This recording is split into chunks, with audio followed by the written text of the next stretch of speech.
service in Boston at 5, so I asked if I could just jump in front. I would love to try to get this done in 3 minutes. My little talk, having run for the U.S. House, having gotten a lifetime record for me, about 2.5%, close to 5,000 votes, I had no idea how hard it was to run for office for a full year. So my little talk here is short and to the point. It's called Tough Love. The tough part of it is this. I felt, and I think even more strongly, that the secession movement has played a tremendous inspirational part in the history of this state and our future. However, to me, there is no question that to pursue it politically, to run for office with that tied to your tail, is, as it was this last cycle, political suicide. Therefore, it may be a moment in which the secession impulse, and I'm talking now particularly those people in the room who didn't run but are urging and supporting those who did, like Rob Williams and Ian Baldwin and Tom Naylor, a few were here. It may be a moment to jump to the next level of Vermonumental magic. Okay? And I think the fact that we're standing in this space, and Denny's built, and Rob has got this place, and Denny's built some benches, and here we are. To me, I've been in this state for over 50 years. I've actually been here since I was 6, and I'm 73 now. This moment, and this building, and this crowd of people is the most important thing in the history of Vermont, as far as I'm concerned. So the tough part of the tough love is, let's promote secession. Let's declare we won it. And here's how we would do that. You remember when who was the senator when we were in Vietnam from Putney?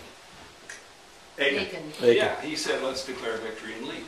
Get the hell out, he said. Declare a victory and get the hell out. Okay, so here's what I'm saying. Let's declare a victory for the secession movement and promote ourselves. And this is what's come to me since November 2nd.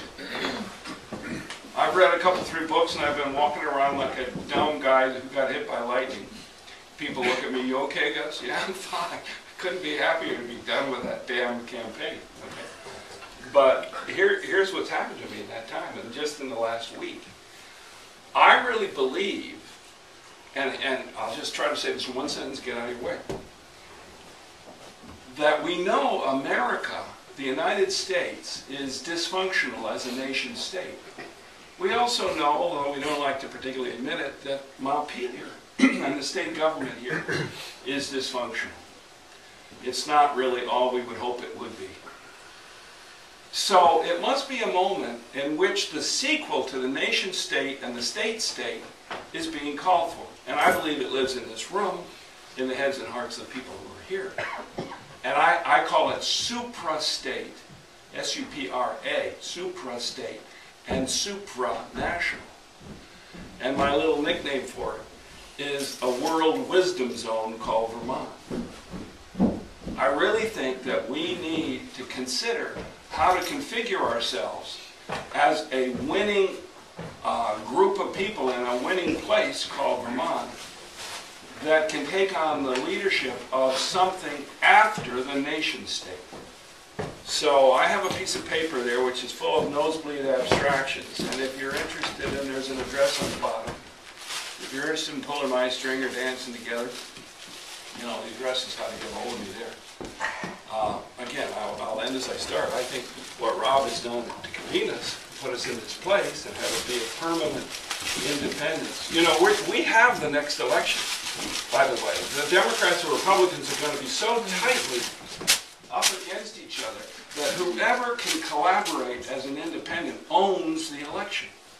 Your agenda in 2 years will be the most important thing in the state of Vermont and the nation, because they will be so closely fraught with competition and stuck against each other that anyone with an idea that can get in between and earn the recognition and the collaboration of the dinosaurs, is going to win.